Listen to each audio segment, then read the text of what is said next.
All right, welcome to episode 17 of Retro Game Club podcast. I'm Rob, and I am with Hugh. Yes, and we're only 17. Yes. Well, I guess that song was popular around the time a lot of the games we play came out. I guess kinda. popular. Yeah, I mean, as popular as Winger songs have ever been. I just think it's funny that Winger, I mean, I don't know much about the band. I sort of vaguely remember 3 of their songs at most, let's say. But it was always funny that, like, on Beavis and Butthead, they were used to symbolize, people who were into bad music. If right, the loser character on the show, the nerd, next door loser nerd, had the Winger Yeah, t-shirt. I always thought about getting a Winger shirt just to see if anyone would call that out. Stewie, was his name Stewart? Stewart, that sounds right, yeah. Stewart, yeah. Yeah, now I don't know. I don't know if they sell Winger shirts anymore. I know, like, other bands from that era are now, like, trendy for some reason. Yeah, they're all touring again. Yeah. Well, that and, like, kids have, like, the t-shirts. Like, when we were in high school, I don't know if you noticed, but there were, like, a lot of kids who would have, like, Led Zeppelin t-shirts, even though Led Zeppelin hadn't been a band for, like, at least 15 years at that point. I think Led Zeppelin may have broken up before they were born. When did Led Zeppelin break up? Well, I don't know. Gosh, early 80s, I want to say. I thought it was late 70s. The when did Led Zeppelin, when did Led Zeppelin breakup talk? They disbanded in 1980. Hey, I was right-ish. Okay, so not kids I went to high school with, but... Well, have you been up to anything pertaining to this podcast? Any old games? Have I? What have I been playing? I have been playing our Game Club games a little bit, albeit on different platforms. At least on your game on different platform. And I haven't played a ton else, really. I did go to Five Below because I love the store Five Below, and they have Donkey Kong T-shirts there now for the low price of $5. I drive by one of those on the way to work. Maybe I'll stop and just pick one up. Yeah, it's like the cabinet artwork on the shirt. So hey, well, if it's Five Below, it's good enough for me. If that's the price. Yeah, and I think they had a Mario shirt too, but they only had it like in medium, so that was not going to work. Because medium, if you're over 6 feet tall, a medium shirt is like basically wearing a midriff. A crop top. Crop top, yeah. This is not a good look on me. So, what about you? You been to anything good? No, I'm still playing Days Gone, and so, I mentioned that game last week, and last episode, and I had been playing it for some time before then. At least a week. Maybe call it 3 to 4 hours every other night for 2 weeks. So that's a good amount of time, right? Well, I rebooted my PlayStation for the first time since then, and that's when it tells you, like, at that screen, like, when you go to start the game again, how far you are into it. 17%. Oh, wow. So, I'm not complaining because, I got the game for, like, $20, and, that's a lot of entertainment for $20, so, but... I like it, but it's not good enough where I want it to kind of keep going this long, and I have a lot on my list. I just bought some retro games for the Switch that I'd like to get into, but I'm stubborn, so I'm going to complete this game, Yeah. So, but other than our assigned topic and our game club, that's really all I've been up to, other than... Wait, did we... keeping up on all the RetroArch news. Hold on, did we record... Side. Have we recorded since the pre-orders for the TurboGrafx Mini went up? Because did we talk about pre-ordering the TurboGrafx Mini? I think we talked about it going up, but I'm sure our listeners are, like, screaming at us right now. But yeah. So did you get yours? I did pre-order one, yes, against my better judgment, because it's like... I saw the pre-order go up on Amazon. I think you sent me a note that people are already scalping the pre-orders on eBay, which is kind of funny because I could still go on Amazon and pre-order one. Yes. So buyer beware, I guess. I guess if you're dumb enough to buy a pre-order on eBay without checking if you can still pre-order it at regular price, you get what you deserve. Yeah. So, yeah, because I have no idea. Like, for all I know, this is going to end up being like the at-games device you get at Dollar General, right? Like, poor emulation, bad sound. Yeah, there's really no reason to believe that Konami's going to make a good system. I mean, there's no reason to believe they're not going to make a good system. You like to think if they're charging $100, it means they've decided, or that they're working with someone who is going to make a decent system. It could be they're working with someone who is making a system that costs them $5 to produce, right? So who knows? Like, there's just no reputation there. So I don't know why I pre-ordered this thing, other than it said TurboGrafx on it. Yeah, and I know people who bought all 3 systems. So at least you didn't do that. Because there's PC Engine, there's the TurboGrafx, and isn't there's a core... What is it? Yeah, but don't you have to import them all? Like from the U.S. Amazon, I think I could only order the U.S. edition. I would have to go to like Amazon UK or something. I don't even know how that works. Or Amazon.co.jp, I think they did. Yeah, but then, see, I've never tried that. I don't know why I'd want that. I just want one system up because I am actually going to play it. I'm not planning to just put this on a shelf and stare at it. Because it's kind of different now, actually, because everything, is 12-volt USB instead of, 220 or 110. And so everyone has, USB power adapters. So I guess it doesn't matter as much anymore if you import. Yeah. Yeah, because it's the same system, right? You're not getting different games, are you? It's not like you're it's getting all the E4 same, or something. exactly, yeah. Yeah. So I don't know. So yeah, we'll see. We'll see if this thing is any good when it comes out. Now you pre-ordered it as well. Yep, I got it the day after you, and yeah, I mean, how many of these systems do I need at this point? I pre-ordered the Sega Genesis one. I don't know why. I have a problem. I haven't done any of the computers. I didn't do any of the C64. Mm-hmm. I didn't do the Neo Geo. But, yeah, we'll see. We'll see. It'll be really cool to know what our listeners think about it when it comes out. Yeah, I mean, we won't know till springtime. But our first news item actually has something to do with TurboGrafx. Yeah, the Polymega. So that's the system that can play anything by stacking things on top of it. The PC Engine or TurboGrafx module is going to include 5 games, some of which are also on this upcoming TurboGrafx-y thing. So it's Motor Rotor 1 and 2, which are fun. Double Dungeons, which I'm not fun. that big on. Sorry. Not fun. Shockman, which is okay, and Dragon Egg, which I don't know much about. Yeah, I've never heard of that one before. Yesterday. Does that take the shock value out of the $300 plus $60 per module price tag? Not even a little.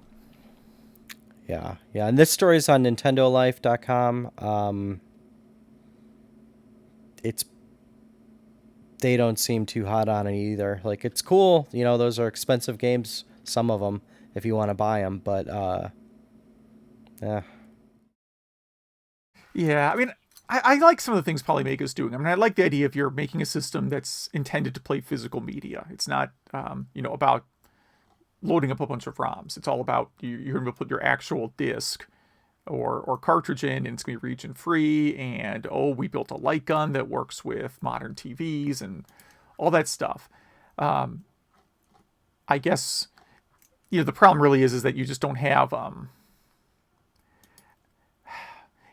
I don't think anyone's ever seen one live, maybe outside of like a consumer show.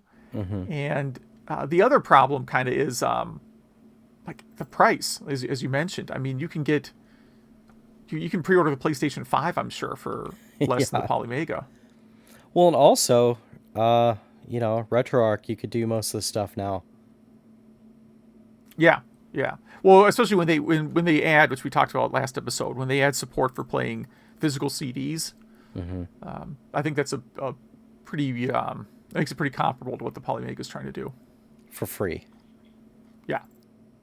So, I mean, it's cool they're bringing this out, but this will be one of the few things I don't drool over, really. I think I would go for the Mister over something like this. Yeah. Yeah. Arduboy In Dreamcast VMU. So, this is on Hackaday. I think the most popular site on this podcast. We have 2 or 3 news items a week on it.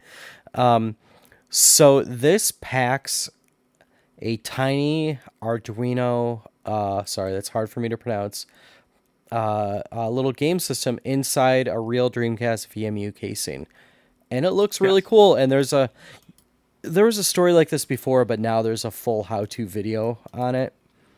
And yeah, so this does more than just save your Crazy Taxi saves now. Yeah, it's showing it playing some little game. What is that?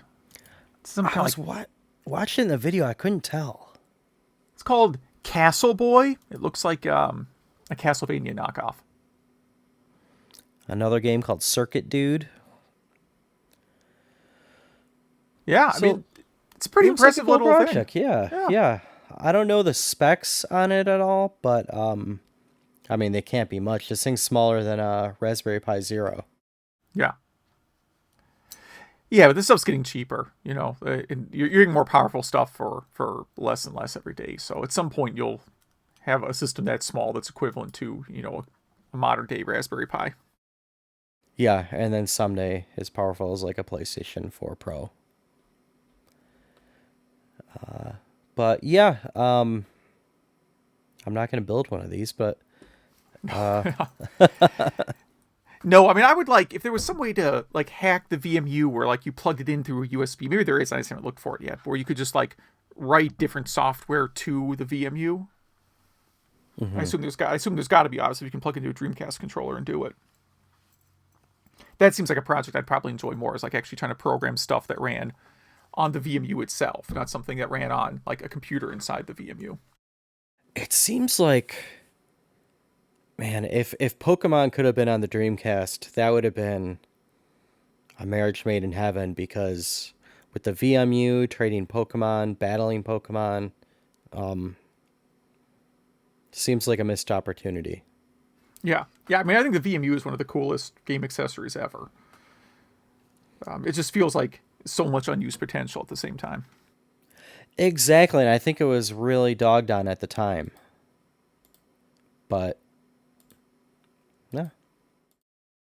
All right, so there's a very, very technical article out here called Zelda Screen Transitions Are Undefined Behavior.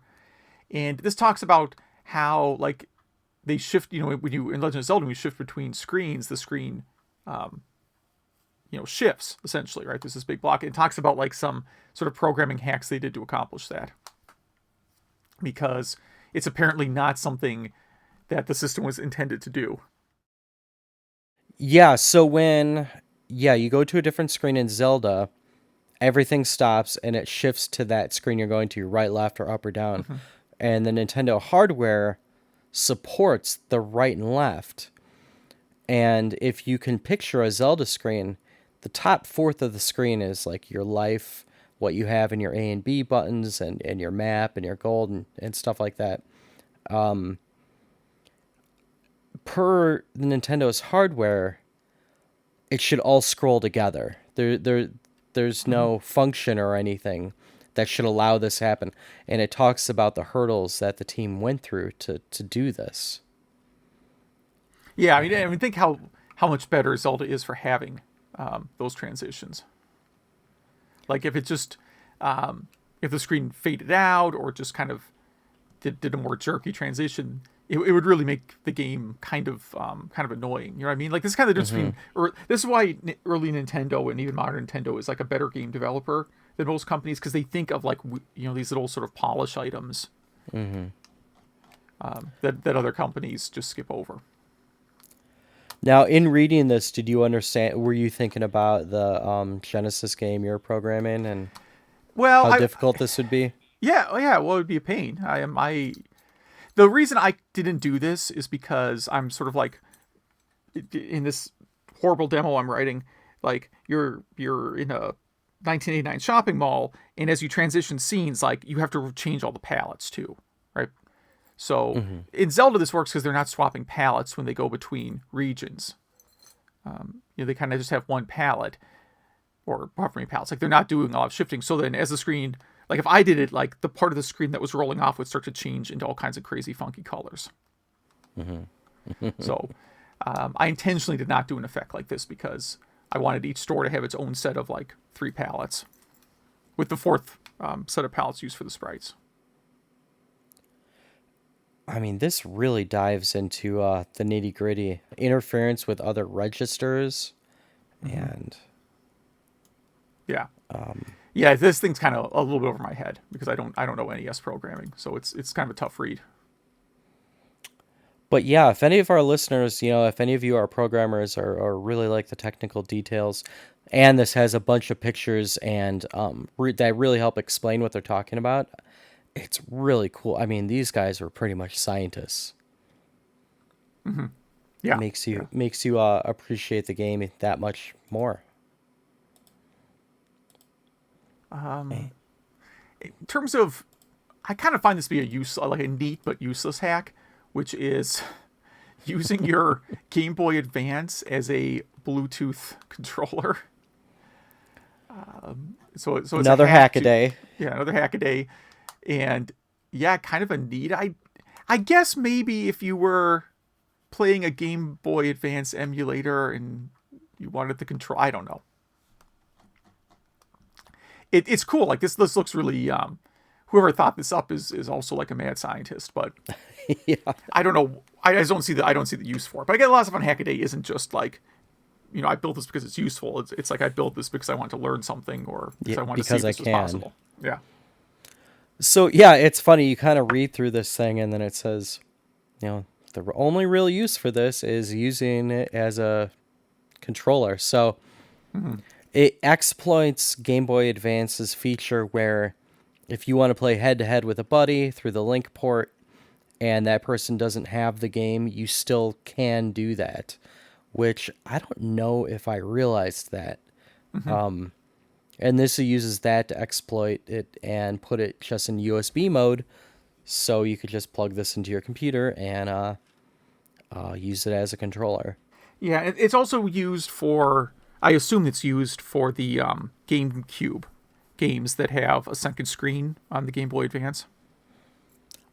Yes, yeah. So like Wind Waker, you can have a second person playing as like invisible Tingle, like you never see them on the screen. But on the Game Boy screen, they can interact with the space you're in and like look for hidden items and stuff.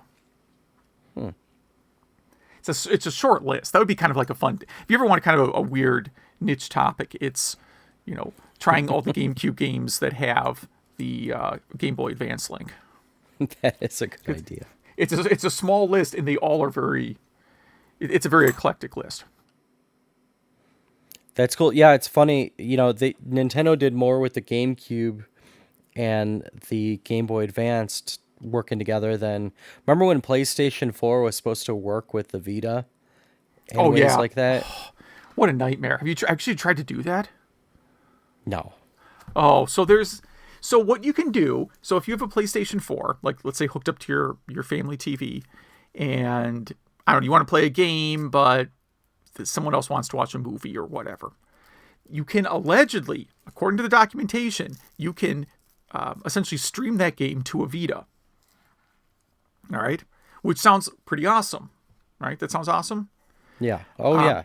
Every time I've tried it, you get nothing but errors about not enough bandwidth available.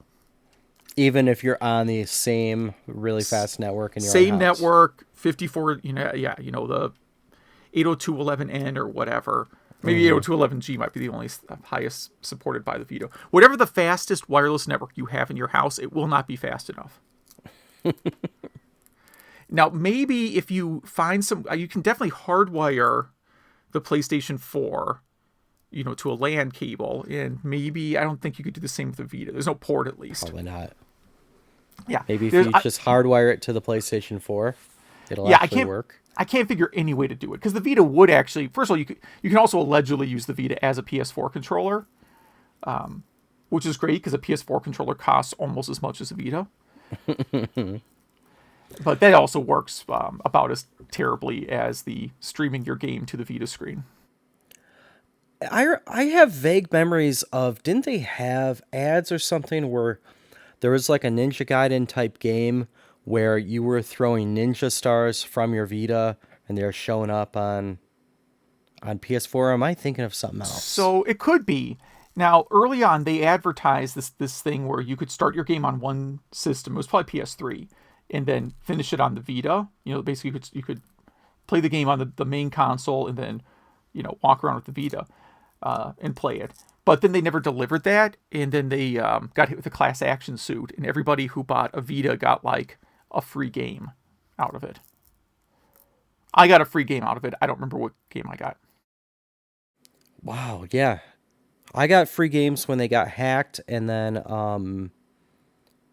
also when you were supposed to be able to install Linux and stuff on your system. Oh, yeah. I got something for that. Anyway, off topic with it. I love that topic. Yeah. What is this? Nintendo Flex, the new Game Boy you've been waiting for. This is not by Nintendo, so this guy should probably take the Nintendo name off it before he gets sued. This is on retrododo.com, which I think we've had a story or two from before. All this is this designer designed a Game Boy. Is it just a casing? Yeah, it's just a casing. Yeah, that has sort of an iPhone-y look to it. Yeah, and it's curved, and it's really slick and cool looking, and it has a Steam controller type D-pad. This is not the Game Boy I've been waiting for. It looks cool. Yeah, it looks neat. I could see it being kind of a successful system, but obviously it's not ever going to be made. No, until he changes his name. And it looks like all 3D, really nice 3D renders, so it just keeps making me think of an Indiegogo project that will never come to be. Again, good for him. It looks really cool. It has a lot of neat features like USB-C charging and a lot of cool LED stuff. And it looks comfortable to use, but good luck to you, sir. All right, Arcade Archives Ninja Warriors. Coming out July 18th, which I guess is in the past by now. Yes, and it's coming out on the Switch for, I think, like $7 or $8. You remember this game, Ninja Warriors? Not especially, no. I remembered it because we used to vacation in Grand Bend, Ontario as a kid. That's what you do if you're from Michigan and you don't go up north. And there was an arcade there that had this, and it's an arcade game that in the arcade has two CRT screens right next to each other, like really close to each other, so it's seamless.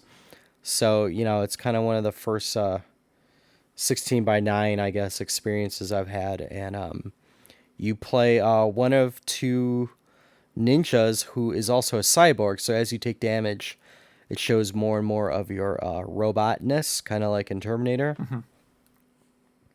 It's okay. For the time, graphically impressive. Yeah, any listeners, if you have any good or bad memories about this game, Ninja Warrior, please write in. Email at retrogameclub.net. 1987 by Taito. Yeah, I don't even remember seeing it in the arcades. You should check it out. Maybe it'll be a Game Club game sometime soon. It's kind of fun, Shinobi-esque, I guess. Yeah, it kind of looks like that. And I bought it. We're not sponsored by this by Taito. We're not advertising this game for you guys to buy. And Yeah, Nintendo 64 Beer Controller. So this is a hack where you can stick a beer bottle inside a plastic case and, I guess, control Nintendo 64 games. it's different. It's the opposite of that. Oh, okay. So it is it's kind of a on-off switch for your controller that sits between your Nintendo 64 and your controller. And this guy made up games where if you play Star Wars Pod Racer or other racing type games, you play against each other, but your beer has to be gone before the race is over, and you're not allowed to race and drink at the same time. So it turns your controller off while you're drinking. Interesting, fun idea, I guess. I don't drink when I game, so probably not for me, but I like this guy taking this game so seriously. And he has a walkthrough on how he built this whole thing and with his friends playing. And it's not rambunctious and crazy. They're actually kind of taking it pretty seriously. Yeah, so I did not understand that video at all, apparently. Yeah, I kind of had to watch it twice and rewind it to kind of understand what was going on. But this is on N64today.com, which is a very legit sounding site, but I don't think we've ever been on it before. So yeah, if you like drinking your beer while playing some games with friends, definitely check that out. It could up your game a little bit. On back to Nintendo life, the making of SNES Classic Star Fox and the Super Effects chip. Did you get a chance to read this or watch this video? I did not. I'm sorry. It is okay. You have been a little busy. It's a really cool retrospective, really detailed on how the Super Effects chip, which does 3D polygons on the SNES, came to be.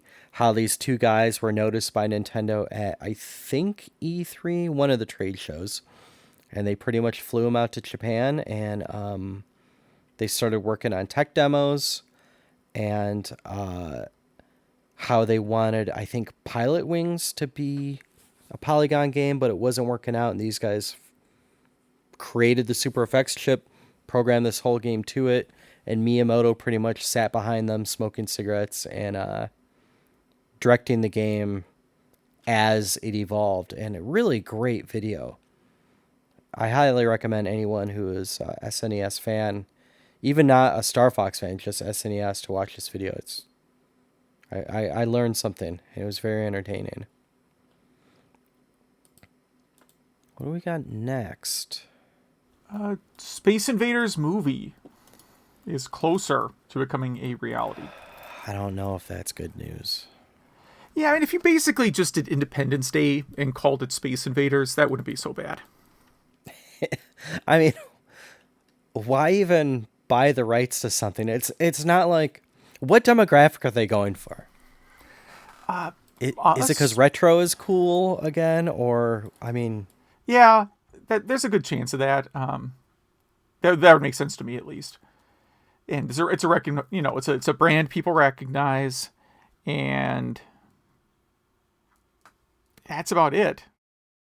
I mean, do people recognize it? It's from 1978. The last pop culture Space Invaders reference I can remember was in season 1 of Futurama. That's the year 2000. It was 19 years ago. It was probably in Pixels. I don't know that for a fact. It might have had a reference in Wreck-It Ralph. There were so many game references in the two Wreck-It Ralph movies. That yeah. It's possible it was in there. I know, like, there's a new Mortal Kombat movie coming, and Mortal Kombat... same director, or same writer. Yeah, and Mortal Kombat, the game series, is basically just a Saw film now. Mm-hmm. So, I don't know. I can only imagine what that movie's going to be like.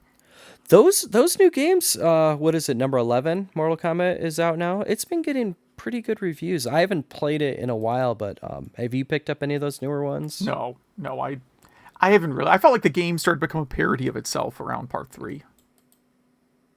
That's probably true. Yeah, that's about the time I stopped playing it. But yeah, so if we have any listeners that are excited, that really wanted this movie to happen, that's great news for you. Yes.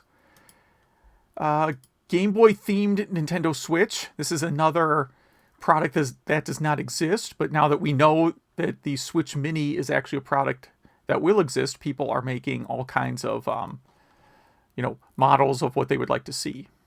And this is a render someone did that makes it look like a classic Game Boy, which would be awesome. It would be hard not to buy that. I was just going to say the same thing. I don't want a Switch Lite, but I want this. It's the exact same color palette as the original Game Boy. It has the same bezel too and the same battery light. It even says Nintendo Game Boy on it. I mean, they gotta make this, right? It seems like a no-brainer. Yeah, because they've done other themed like DSs. They've done like Famicom themed DSs. So it just seems like a natural thing they would do at some point. And the comments in this is also on Nintendo Life. There's actually, the comments are funny, like, wondering if it will yellow after 20 years and stuff like that. Yeah. But yeah, I don't want one of those. And then in more Game Boy news, on massivelyoP.com, I don't get that reference. Check out this fan-made version of Final Fantasy XI for the Game Boy. And it's pretty much a tech demo of Final Fantasy XI on the Game Boy. And it is really impressive. Yeah, I don't know why they picked 11 of all the games to do, but I guess it's a matter of personal preference as which Final Fantasy games you like better. It doesn't have much fighting. It's more of the story and roaming around. Yeah, if this person thinks like the way I do, that the first thing you do is like, let's see if I can get the entire world created, and then I can add random battles later. Yeah, this seems like an unfinished thing that they just wanted to get out there. Yeah. And Square takes down fan projects all the time, so good luck. The project recreates some 30 areas of the game in pixel form, complete with familiar maps and story quests to provide a narrative context. Very cool. If you're a Final Fantasy fan, check this out. The pixel art in this is pretty impressive. They've probably been working on this for years, but it sort of reminds me of like Final Fantasy 15 created like a mobile version of the game that's just the story mode, which the story is the worst part of Final Fantasy 15. Yeah, I actually stopped playing it. I couldn't deal with their hair. So I liked 15 overall. Like I enjoyed the overworld part, the open world part where you're traveling between towns and doing a bunch of, like, a game that's just you're in a giant world just doing errands for people. I would play that for years. Yeah. So there's a lot of games I like that are essentially that. Some of the Falcom games are essentially just here's a big world, go around and do some errands for people. So there's a lot of that. But I would definitely play this, and I like that part of Final Fantasy 15. But the story, which is sort of like a worse version of The Lion King, which I guess is also like a worse version of Hamlet. Yeah, it's rich kids with weird hair camping in leather. Yeah, well, I've done some of those things. I like the camp. I think the camping part. I think the whole idea of like you have to find campgrounds and cook food, like all that stuff. Again, like a game that was all of everything else about Final Fantasy 15 except the story, I'd be into. Maybe if you could have customizable characters, because to your point, they're doing a lot of adventuring in black leather. But you can change them into like snowboarding gear too. So yeah, expensive snowboarding gear. And they're also like fishing in their leather and perfect air and sorry, I'm getting down on this game. I really shouldn't, because I did have some fun playing it. They're just committed to a look. That's all. Yeah. So Nolan Bushnell is back with I think a really cool idea for a game. Like, The guy still has some pretty innovative ideas. So he is doing a Alexa-powered board game. So it's a game that you must have an Alexa device for, and it's a mystery game. And there are many, like, it's not a randomly generated game each time. Is that right? Yes, it's random each time. Yeah. Random each time. It's like Clue in that it's random. Who did it. And there are 12 different characters and 2,500 lines of dialogue. Yeah, so it changes the identity of the killer and victim every playthrough. And it's it does not use Alexa's voice. They actually had real voices. Yeah, real actors. And this looks kind of cool actually. I don't even know. It's a legit game too. He's trying to create a pretty much a new genre. Pretty much, it's a $40 game. It's called Saint Noir. Yeah, and it I like the setting. I like I like the idea of this. I really do. I don't have an Alexa. Well, I guess I have Alexa built into my Kindle. I don't know if it works with that. It probably does. I bet it does. Yeah, I got to look that up because this does seem pretty cool. It'd be a fun family game, you know? Yeah. Again, it's essentially Clue. Like, I'm looking at a picture of the board, and it's more or less Clue. It's not exactly Clue. It's just really, really similar to Clue. But you have spoken dialogue mixed in, and yeah, it just looks neat. I think this would be. It's funny. This sort of looks like something that might have been a 3DO game. And this sounds strange, but I'm kind of glad it's $40. I kind of feel like programmers get ripped off when they're only charging $5, or they're forced to trick you into in-game purchases. Like, just let me own the game for $40. Get some quality actors in it. There's 12 different characters. Yeah, with, like you said, 2,500 lines of dialogue. Yeah. At $40 though, compared to, there's a lot of these, like, I'll call them grown-up board games. I sometimes call them adult board games, but that clearly implies something else. So, like, board games for adults. Like, those things, like Settlers of Chris Catan. What is that game called? I have no idea. But these games, they're like hundreds of dollars. I mean, literally like $200 or $100 for a board game. And I get that they're really big and really kind of immersive and a great experience, but $40 is actually pretty fair price compared to a lot of the other grown up board games. Yeah. I wonder how he came to this price point. But yeah, I guess it's made by X2 Games, which he's part of, and Zai Oritz. I guess he's some director. He's also part of the company. Yeah, good for them. Yeah, I don't know these board games. I only know about like these expensive adult oriented board games because like there's a group of developers in my office who basically have like one table hijacked for these games, and like every lunch break they resume whatever game they've been playing. It's a lot like if you just had a table that had a D&D campaign going for a few weeks. So our topic this week, very odd one, Popstar video games. So video games, we're limiting ourselves to the 80s and 90s that are based on pop music. And this idea came out of Peter Gabriel's Explora and David Bowie's Omikron, games that they were actually part of and kind of directing and just having a big part of it. But we expanded a bit from there. So yeah, they're in the 80s and 90s. In the 80s, a lot of bands just either licensed their IP to be in a video game. And in the 90s and like probably early 2000s too, multimedia was a thing, and that's when things got a bit weird. Yeah, and then you had musicians who had ideas for games that then they got because they had money or connections were able to get somebody to develop their idea. So, any one of these you wanna pick on first? Boy, there's a lot here. It occurs to me we probably could do like a separate.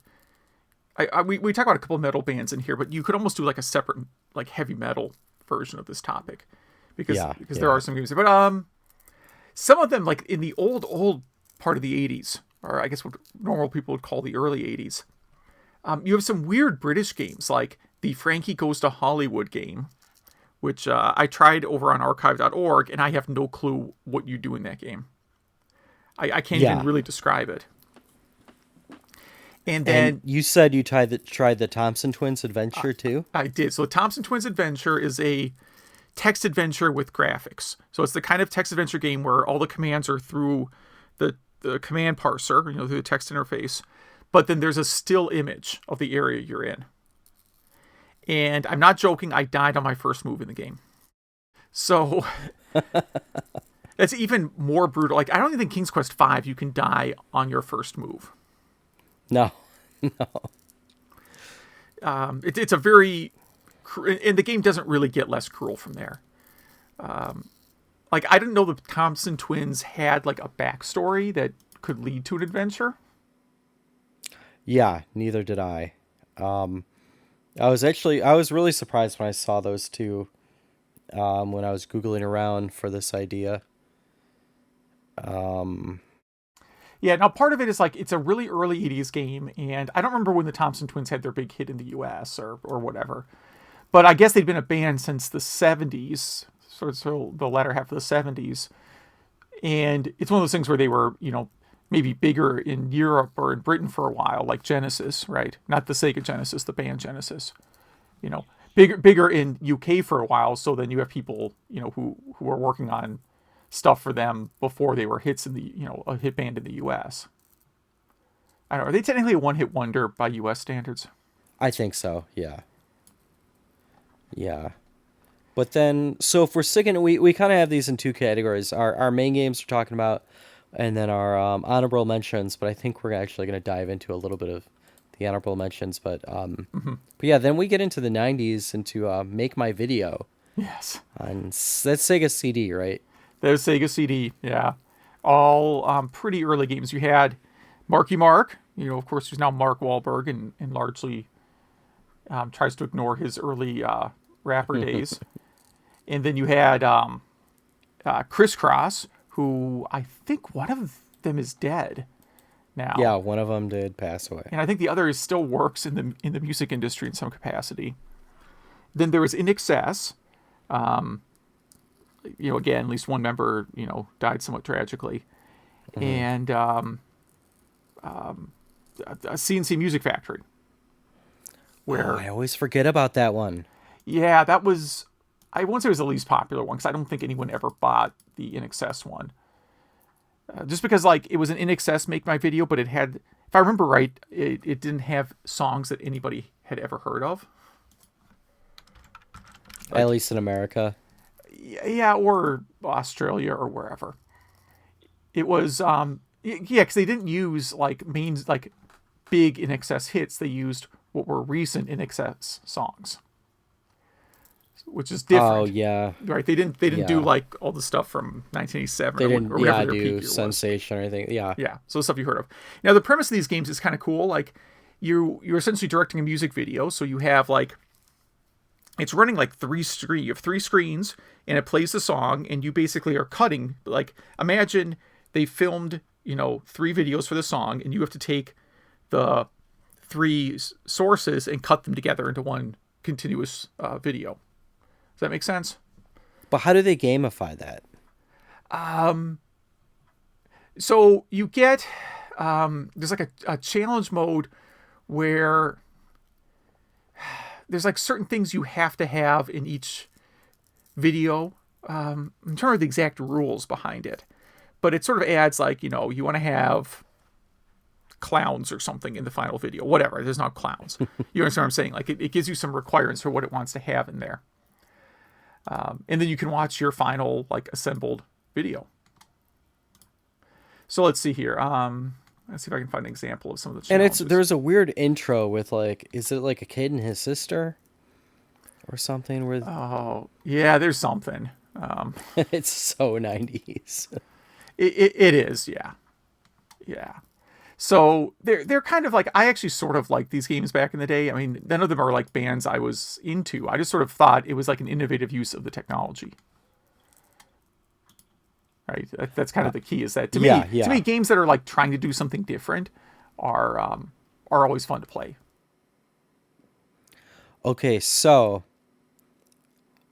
I just looked up the kid from Make My Video on IMDb. Okay. Oh, hold on. So wait, he would have been about 10 in 1992 or 91 when these were filmed. It's about right. So he'd be... wait. What year is it? He was born in 73. 70. He's born in 73. Okay, so he's older than me. So he's 46. And, okay, so let me think of actors who are 46. Well, Snoop Dogg's probably about 46, but it's definitely not Snoop Dogg. Is it? Hold on. He's no one you would have heard of. I don't think. Oh, okay. But he's been in stuff you may have seen. Okay, so it's not like Will Ferrell. No. Okay. His name is Michael Bacall, Bacall. He was in Django Unchained. He played Smitty. I love that he was in Make My Video. I don't know if you could tell, but I'm like smiling ear to ear. I just love these random. Okay, I recognize now that I look him up. I do recognize the face. He was a writer. Did he write Scott Pilgrim? It lists him as a writer, and that new 21 Jump Street movie he wrote. So he stayed in the business. Now let's see his kid sister in this. What did she do? You have to find one who She was in Jerry Maguire. She was in Hook. Gosh, all right. Saved by the Bell, of course. Yeah. Of course. She was one of the scary mermaids in Hook. Okay, all right. Interesting. She was the former girlfriend in Jerry Maguire. So, I'm so glad I looked that up. But most importantly, she was in Marky Mark and the Funky Bunch, Sega CD, Make My Video. Yes. Nothing else matters. Nothing else matters. But sorry, go on. I had to go down that rabbit hole. That's all. That's all something. I don't know who else was in those movies. All right, or in those videos. So yeah, they were kind of a neat idea, and of course they were heavily tied to the bands because you were literally mixing their music. Yeah. You put in the notes the Prince Interactive, which is, yes, it's a Myst clone, but set at Prince's mansion. Yeah, Paisley Park, his mansion studio. I remember carrying this in the store. Like I remember having it in the game store. I think it was a Mac only game, and because of that, like our Mac section was essentially a shelf at that point. Mm-hmm. So it did not it did not do well. We may have had this Peter Gabriel game too, but I really am drawing a blank looking at it right now. So I remember this one at Comp USA, and I think they actually had it up there. Mm-hmm. I was able to play this one this week, and it's just like an interactive book, at least what I found. You go into their studio, you see some back-end stuff, you can mix some audio with them. Brian Eno's in it talking about mixing international music. Does he have like it's like it's like you walk down the alley into their studio, and it's they open the door and they're like, come on in and see what we're doing in here. And but does he have like does he have like a big rooster helmet at any point, or no? No. Okay. The most impressive one out of like the 90s full motion video ones was, I don't know if it counts as full motion video, but the David Bowie Omikron, the Nomad Soul. You start out, I bought this one on Steam. Almost just because I couldn't believe it was still for sale. But I guess a lot of people buy it for the music, which cool. I'm a David Bowie fan. It's an FPS adventure and then a Tekken like fighter, all in one. You start out by your soul takes over his body and you go to where he is and you help save his world. Okay. I think. It's about 10 frames per second. Out of all of these, this is probably the one that made the most sense, actually. Lots and lots of dialogue, lots and lots of kind of cool background music. Okay. Queen, The Eye, another kind of 3D world type game. You walk around. I couldn't tell you more than that. You walk around and it doesn't work very good. Yeah. So this came Queen out. was not. Yeah, this came out after I was working in a game store, so I don't remember this at all. I'm kind of glad I don't. Yeah, I mean, it had a lot of like Queen background music. No real singing from what I saw, but again, I'm a Queen fan, and I really need nothing to do with this game. Yeah, I'm looking at the track list. It has a pretty. I mean, it's pretty deep list of songs. I mean, it's what 4 or 5 discs worth of songs. Some are instrumental remixes. Some are, yeah. And that takes us through our main games. We have a good handful of honorable mentions, which I think are actually more than honorable mentions. Yeah, some of these are better than the games we talked about. So which one of these have you played or have comments on? So I've played Revolution X, which is Terminator 2, the arcade game, but with Aerosmith for some reason. So are you Aerosmith? No, are you Aerosmith shooting Aerosmith? I think you're maybe rescuing Aerosmith. Oh, geez, that's strange. Yeah. It's I mean it's actually a pretty well reviewed game. It had a bunch of home ports. It's a perfectly good shooter. It would be the exact same game without having Aerosmith in it.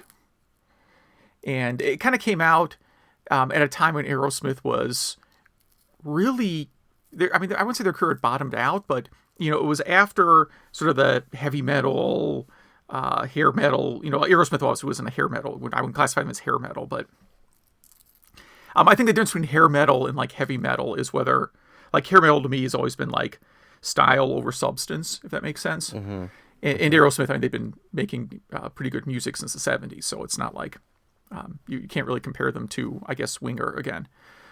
It was between one of their evolutions, though. Right. It was after like that style of, their style of music kind of fell out of grace, but before they came back as this, ballad powerhouse band. So before Armageddon. Yes. Yeah. Before their string of #1 or however high charting ballads. So kind of a weird little niche time for them. Then we kind of debated whether or how much to talk about these, but of course, when you talk about Popstar games of the 80s, you have to mention Moonwalker because it was a thing. Right? It exists, yeah. It exists. Like, you can't... You can delete all your Michael Jackson MP3s, right? But the songs have still been written and exist in the world. And the 2 different Moonwalker games, it's confusing because it's like same name, different game.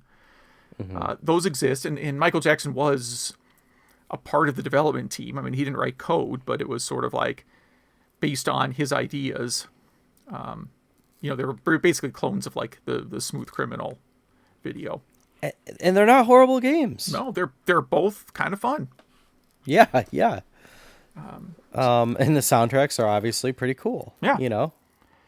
Yeah, so it was I played at some point there's going to be ROM hacks that put different lead characters in. So I'm sure somebody's working it already, working on reskinning Moonwalker because it sort of mechanically is a decent game. Yeah, absolutely. They're gonna pull a Mr. Dream or something on. That's it, Moonwalker starring Mr. Dream. That's incredible. I feel like you'd have to change the name too because Moonwalker's tied to Michael Jackson too. Yeah, you'd have to, sure. There are a couple games. So this is kind of weird. Like, there's a couple games in the 80s in the early 90s based on the Beach Boys, who were... These two I have not played. Okay. So I own one of these. There's two games, Camp California and Surf City. Camp California is a extremely bad platformer for the TurboGrafx 16 CD. It is absolutely horrible. You're like a bear who has to prevent like an evil corporation from polluting the beach. And then it plays Beach Boys music. Because bears love the beach. Yeah. Well, why not? Does it play, since it's CD, does it play real Beach Boys? Yeah, there's real songs? Beach Boys songs like on the CD. And then it has like in-game music that isn't the Beach Boys. So it's like sort of inspired by the Beach Boys. But keep in mind, like the average TurboGrafx owner this was a CD game, so let's say it came out in 1992, right? They didn't know who the Beach Boys were, right? If they did, I mean, you did because Beach Boys are a big part of pop culture. But if you were 15 in 1992, your only exposure to the Beach Boys was like that kind of in hindsight creepy video they did in like 1989. Yeah, was that the Kokomo? Kokomo, yeah, yeah. You watch that; it does not age well. It's it's a lot of like upper middle-aged guys playing and like doing a lot of winking at women in bikinis that are young enough to be their daughter, possibly granddaughter. Oh, yikes! Yeah, and it does not. You watch it now, and you will. I saw it a while ago, and you do start to kind of throw up in your mouth a little bit watching it. Very cringeworthy. Yeah, not good. But these are not good games. Have you played Surf City? I haven't. I only learned about it while researching this, so unfortunately, I don't have anything to add to Surf City. You wrote down a couple others here. Yeah, so Iron Maiden, Ed Hunter. It's kind of a very bad Virtua Cop type game. Nothing. Yeah, it's strange. It almost feels like it has a monochromatic color palette, but it's just bad design. Yeah. Kiss Psycho Circus: The Nightmare Child. This is based on Todd McFarlane's Kiss comics, and it's on the Quake engine by it's one of the first things that was done by Ion Storm employees while that company was I think right after they left. This game is actually pretty cool. It's Quake with different skins and characters and sounds, so what more do you want, Quake is Quake. Yeah, it looks all right. I might actually give this a try. There's a Dreamcast version? Yeah, there's a few different ones. And then Wu-Tang Clan, Shaolin style, for the PS1. It's like a Tekken style fighter, I guess, but with more than two characters at once. But you're also on a quest. It feels very... The way they deliver the story feels very Ninja Turtles inspired, but it doesn't feel like any Ninja Turtle games. It's just like if you're watching a Ninja Turtles cartoon or movie, it kind of feels like that. Not the best gameplay, but not horrible. So the Kiss Psycho Circus game on Dreamcast is well under there's multiple listings for under $20 on eBay. Which surprises me. I was expecting to see like $100 for this. Yeah, I think it was more popular than people give it credit for. So obviously those were all PlayStation 1 / Dreamcast era. But then I also have Journey in here. Journey had their own arcade cabinet.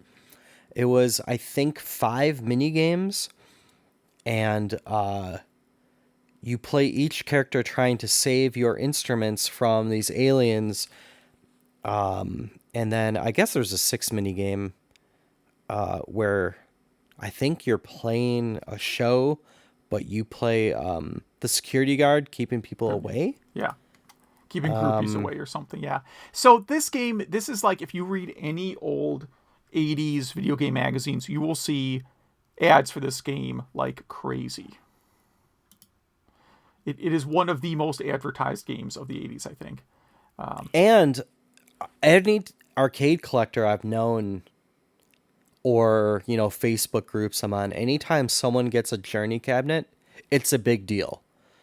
I don't know too much about it, but from that alone, to me, means it's at least a bit rare. I could be wrong.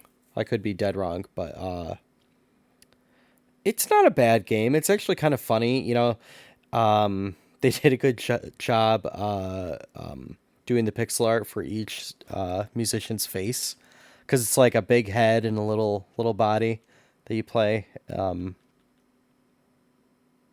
I would actually kind of recommend this game. I don't know. Their music does not translate well into bleeps and blops. That's for sure. Yeah. So, Popstars with video games. Do you have any closing thoughts? Any top recommendations? No, but I think I'm gonna buy this Kiss game. I think I might actually try this. I'm looking at a video of it here. This looks pretty awesome, actually. It's really smooth. Yeah. I was so surprised. Yeah, I mean, it's like a horror movie sort of version of Quake. That looks nice. Yeah. And it does support VGA, so there you go. I was concerned that it was one of those games that does. Well, there's always there's a couple. There's like Dreamcast 3 games. or 6 games, yeah. Yeah, that just don't work. And you're like, what? You have to purposely break it. That's what's frustrating. I wonder if this is on Steam too. Not that I see.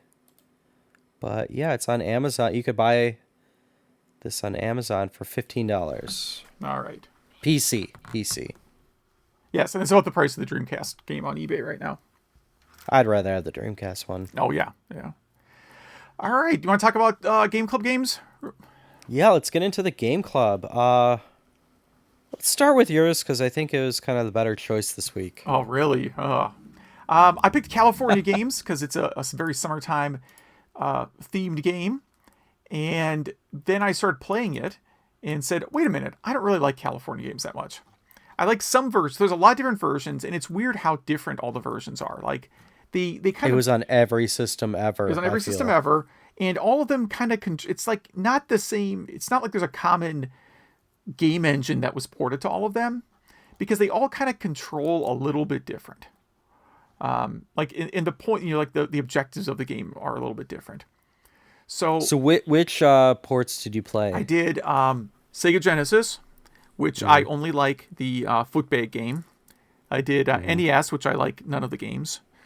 Sega Master System, which I guess I'll stick with footbag as being the only good one. And then the real sleeper one, Atari 2600, which... I actually texted you about that. Remember, I was so shocked. Yeah. So the Atari 2600 version, I think, is by far the most fun version. Now, it's a little bit different that you don't choose events and all that stuff. But some of the games, like, first of all, the footbag works pretty well on there. Like, it's the fun thing about the Atari 2600 version is, like, it's got, 3 games or whatever in it. But each of those could have been sold as a separate Atari 2600 game, because so many Atari 2600 games were very shallow. Right? I mean, like, the footbag game in there is kind of no different, is not any more or less deep than Freeway. Can I interject there? The footbag game in Atari 2600 actually does what Nintendo don't. Yes. Actually, and Sega don't, I guess, if that works. In all the other ports, when you get to the side of the screen and your hacky sack falls off the screen, it flies back onto the screen, like some unknown person or entity throws it back at you. In Atari, not only is the collision detection way better, yeah, definitely, the animation is nice and smooth somehow, and your sprite is really big. there's no side. You could keep going in one direction and the background just moves. Yeah. There's no need to end it. Yeah, exactly. It's a endless scrolling. It's programmed better. It's like you're playing in an actual field, as opposed to the Genesis and Nintendo and other versions, where you're playing on an open field that has invisible walls. Yes, for no reason. Yeah. Oh, yeah, just to annoy you, really. So yeah, the 2600 version is definitely better. And like the BMX game in 2600 is not like the BMX game in any other version. It's a completely different BMX game, but it is so much more fun than any other version of the game. Like that BMX game in California Games could almost be a standalone game. I mean, I really think you could just have like, BMX downhill jam for 2600, and it's like slalom, right? I mean, it's arguably a bigger game than like a downhill skiing game where you just do one thing. Mm-hmm. And it's just fun. It's sort of like the controls feel a little bit like that Game Boy motorcycle game that was a launch title, whatever it was called. I can picture the artwork now, but I can't remember the name. It kind of feels like that, and it's just you're a little bit floaty. Yeah, in a good way. Yeah, and you can do tricks, and it's very fast paced, and it seems to just have an endless number of screens. It doesn't have an endless number of screens. There is a limit, but it feels like there's a lot. There's a ton of screens, and it seems like there's only a limit just because, like, it could be a great endless runner. Yeah, exactly right. You could just take that and have endless BMX downhill jam as a 2600 game, and you just keep going. And then when you're done, you take a picture of your high score and you get a patch. Yeah, I love it. And I can't say enough good things about this game. This must have been a late addition to 2600, because I couldn't imagine buying California Games and then having almost every other game in my 2600 collection and just think, like, why don't all you other games do this? Yeah, why don't you get your act together and be like this? Including Nintendo California Games. Yeah, it looks like it was the cartridge says 1987. So that's well into the NES era. So, yeah, 7800 was released twice by that point. Yeah. Looks like there might even be one, I don't know how many are these, but anyhow, yeah, that was my pick. I mostly played the 2600 version because it is definitely the most fun version. Could you figure out how to do anything on the half pipe? No, there's no version of that game where I could figure out how to do anything in half pipe. Nothing. I also played the so I played the ones you played, and I got into the Apple II and C64 versions, and C64 both were pretty good, but 2600 maybe for the first time ever reigned supreme. Yeah, there's not a lot of other 2600 games where you can say it is better than the Sega Genesis port of the same game. Oh, this has got to be the only one. So please, listeners, please, if you do anything, play this 2600 game. Yeah. Write us back, jaw agape. Yeah. I'm on the Wikipedia right now. The sound design for the original version of California Games was done by Chris Grigg, a member of Negativland. All right. Yeah, pretty interesting. We should say it was made by Epix. Yeah. I think that's a given. I think everybody knows that. Yeah. So, I did Arknoid for the Apple II GS because that's what Kate, our guest from the last episode, requested. And it's Arknoid. The Apple II GS the GS stands for graphics and sound. So, it has beautiful 16-bit graphics. I don't know if the sound is 16-bit, but nice stereo sound in there. I also played Arknoid 2, which is definitely polished up. Before playing this on an emulator, I played it on archive.org, and I think I texted you about this as well. I couldn't figure out how to do anything, and then I accidentally touched the trackpad on my laptop, and the Arknoid, the what do you call the paddle? The paddle moved. I'm like, oh yeah, they were trying to push their mouse on the Apple II GS. So sorted that out. I didn't realize that archive.org out of the gate would just support that. I guess I underestimated them. But it played well in the browser, and I'm horrible at this game, especially with a trackpad and not a real mouse. I did watch a video of this, and I didn't realize that the last stage was actually a bad guy that looks like an Easter Island Head, yeah. Sculpture. Yeah. It's fun. I don't know. I think everyone's played Arknoid, and it looks great on these ports. Did you dive into that at all this week? Yeah, I just went with the NES version because I happen to own the cartridge and the paddle. Oh, yeah. Yeah, I guess the paddle's a collectible item. I don't know. I actually don't know. I honestly don't. But that's always my go-to version. I mean, I think it's a pretty solid port.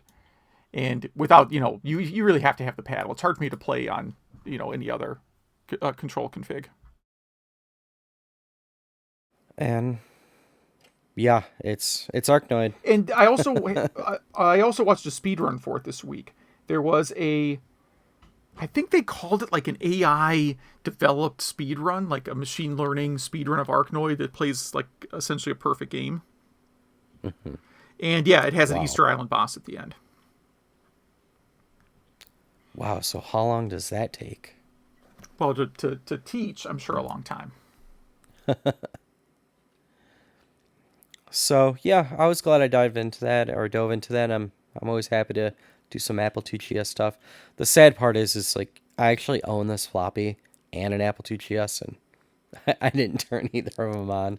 I kind of feel bad about that. We have quite a bit of listener feedback. Yeah, let's see here. Joe writes in. He tried Arknoid for the Apple II GS, and yeah, it's a great port. He says great music and sound. Plays really well. It's just a bit of a bummer that everyone went Mac instead of Apple II at the Apple II GS era, because in many ways Apple II GS was better, and I definitely agree. For California games, he said he tried the Apple II GS version as well, but it was emulating fast, so he stopped. He went to the Genesis port, and it was a good port, although the Master System port he was really impressed with. For better or worse, it had the Louie Louie ripoff, which I laughed at as well. And yep, it might have had the words to Louie Louie too. It's hard to tell. There was a joke about how unintelligible the song is.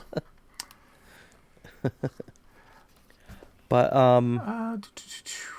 yeah, thank you for that email. I'll get the next one here. So Shinto's catching up on quite a few games. He did want to mention the TurboGrafx Mini, and it's the first system he's been excited about. He has a great story here about he saw it on clearance for $50 at Babbage's, and the person working at Babbage's said it wasn't worth $50, so he did not buy it. And that's so sad. Yeah, that's a bad one. And he's a little bummed that Devil's Crush is not included, but it seems like there's still plenty of good content, although I don't remember if we called this out or not, but he's also sort of irked about like how they seem to be kind of fleecing you for extra controllers and having to buy a turbo tap.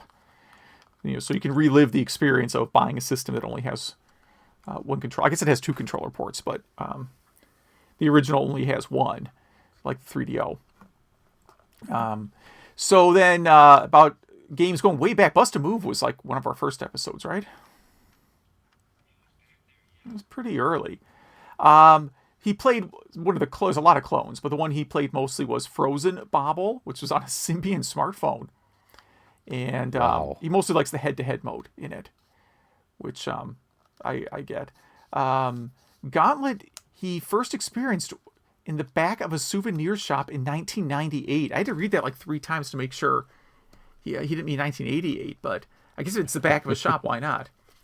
And then he played it again on one of the Midway Arcade Treasures, but it wasn't quite as much fun, maybe because once you have unlimited life, it's kind of less fun. Like It's kind of a shallow game. Yeah. Yeah. Restar, he only played because it was on a Genesis collection, and you had to complete. So all these Genesis collections, they have hidden games. This is me, not the email. And to get the hidden games, you have to accomplish something in one of the other games. Usually it's something light, like play through the first stage or name your character in Phantasy Star, something like that. But so we played it to unlock a game called Space Fury, but then ended up liking it a lot.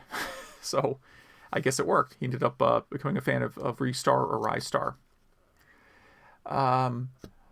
Lock and Chase, he had on 2600, not a fan.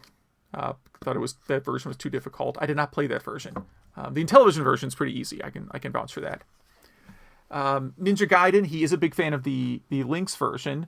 And he said the Lynx Rygar and Ninja Gaiden are both games that are pretty faithful arcade ports versus the NES ports that were really different. Which is a matter of what you like. I think the NES versions are more fun, but if you enjoy games that are closer to, looking like the arcade version, then yeah, of course the Lynx versions are closer. Big fan of Food Fight also, and he also really enjoys the BMX event in 2600 California games. And somehow he managed to do the 990-point handstands in half pipe. I can't score 1 point in half pipe, so I gotta watch. Okay, yeah. Shinto, dude, you gotta email some tips. Put them on Facebook or something. Yeah, I don't do that, but yeah, there's another vote for Atari 2600 BMX game. And thank you for those emails. Bobby writes, he's been enjoying the podcast and also calls out the content on our Facebook page. So thanks to Zach for doing all that for us. Yes, thank you. When I post on there, I put my name on there too, because we always post as Retro Game Club, so it's me. And he'd like to know if he could recommend something for a future episode. Monsters in My Pocket for the original NES, or the Page Master for Super Nintendo. Oh, yeah, Page Master is actually a game I've wanted to try for a long time. I've never played it, which is a shame because it looks like the graphics don't look really good. Yeah. I know I've played that one. Bobby, first of all, we love recommendations like this. Monster in My Pocket. I'm looking for the cover art for this because I think I rented this one. Yeah, I'm thinking. Oh man, I think maybe we put that. I'll pencil that in for October. How about? Yeah. I like to play monster themed games in October for obvious reasons. Let me put that right now on my dock here. Those were also a toy. Oh yeah, I'm looking at a commercial for this right now. Oh my gosh, Bobby, you just woke up some dead brain cells there. That sound of typing is me writing Monster in My Pocket Halloween game. Yeah, because we don't want to do the ones you would guess we do, like Castlevania or something like that. That's boring. Yeah. We just we did Castlevania 4 already, I think. Yeah. So I'm gonna Halloween. Usually I play FMV games a lot then too, horror FMV games. Major's talking about the RetroArch news, and his argument is that if you're waiting for he says the arguments about being able to use physical discs in emulators kind of gets you back to the just use a real console argument that a lot of people have reflexively towards emulation, and that he actually thinks playing off ISO is just fine too. My concern is some games are kind of hard to. This is me just being lazy, but some formats are a little bit harder to rip than others, which is kind of where I get stuck. And that he is wisely waiting for reviews on the TurboGrafx 16 Mini before it comes out. I am not wisely doing that. So there you go. PS2 emulation, basically the PS2 Emotion Engine chip, which I always kind of hated that name, is maybe the biggest blocker to people being able to emulate that well. Whereas the Dreamcast uses more standard chips that, people were familiar with. Interview from last episode. He was a big fan of that, and really enjoyed the comment about boom in nostalgia. Not booming, but the boom in nostalgia. Yeah, it kind of makes podcasts like this a bit more popular than maybe we probably should be.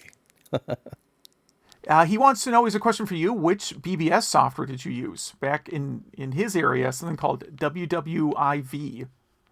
World War IV. World War IV was the big one. So, first of all, Majors, my man, I wait all day long for people to ask me questions like this. So, I had a 2-node BBS for the longest time, and I started out on Tag, which was written actually in the Detroit area.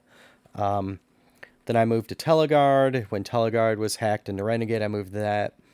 PC board, my all-time favorite, and then Synchronet because it was incredible and it ran on a lot of different operating systems.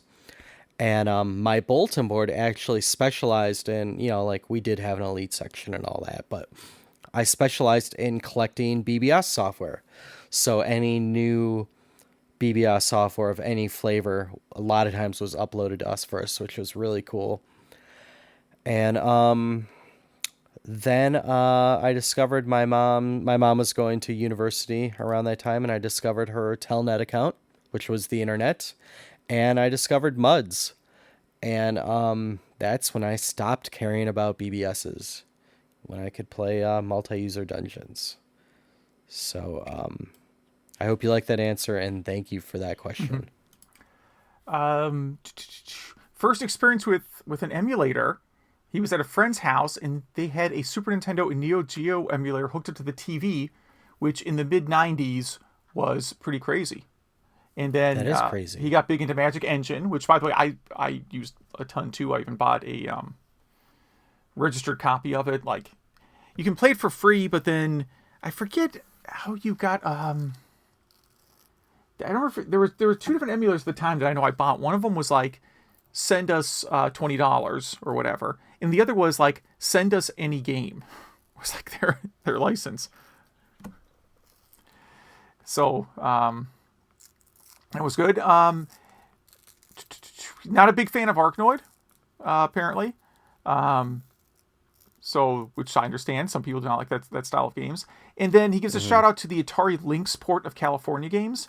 And he said the surfing game in particular is really good. I checked when I saw this email. I checked. I have a bunch of Lynx games. Somehow I don't have California games, and like everybody who owns a Lynx has California games, I think, except me. So did we talk about the surfing section at all? No, because I didn't get it either. I could jump and then land, because the trick is just land at the same angle you jumped at, and that's it. I guess there was more tricks. I couldn't figure it out. Yeah, it wasn't. So. And I guess if the Lynx version's better, I mean, great. I'm willing to give it a shot sometime. Because I don't own it. It might just be the 2600 version. We'll have to check that out. All right. So, what games are we going to talk about next episode? So, we're keeping it summer themed because it's beautiful outside, and we're not complaining about Midwest weather for the first time in possibly 17 episodes. And so I'm going to do Paperboy because I always had that annoying friend who I never had a paper route because that seemed horrible, but he would go away to camp or something, and somehow I guess his parents would call my parents and I would be scammed into doing it. Mm-hmm. So Paperboy. Yeah, that's any port. Yeah. So I mean, I'll talk about it next episode, but like this is one of those games where like I like the NES version better than the arcade version. And then I'm going to go, usually I pick multi-platform games. This time I'm not, just because I want to stick with the summer theme, at least one more episode. So I'm going to go with TNC Surf Designs, which I believe is only available on the NES, but it's an incredibly common NES game. So chances are you own a copy of it. Yes, and for good reason. It's really not bad. But again, we will talk about that next episode. And If people want to comment on these games, what do they do? yes. First of all, yeah, please, thank you for everyone that wrote us this episode. Anyone who writes us is still eligible for the SIO, the PS10 mailed in snail mail from me to you. It is a SD card upgrade for the original PlayStation. And buyer beware if you break your PlayStation. Not our fault if you win. Email at retrogameclub.net. That is email at retrogameclub.net. Yes. And obviously we're on Facebook. We talked about that this episode. We don't really read Facebook comments or anything here, but if you have questions there or forget the email address, there is an email button there, which for some reason also asks for your phone number.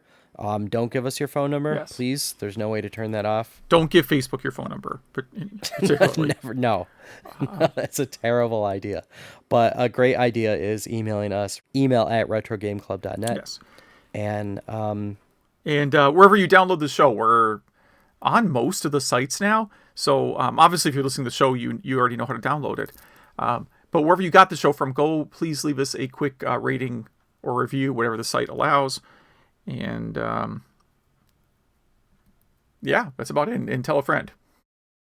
yes, and if you're not from America and listening to us, please email us. I don't think we've had any international emails yet. I don't think. Maybe one from Australia. But we have a lot of listeners in different countries, and we'd love to hear from you. And Yeah, especially on some of these, our games that we pick, our Game Club games, because I'm kind of always curious about people's opinions, if a game was more or less popular in a different region. yeah, I think we survived another episode. Yeah, so thanks for listening.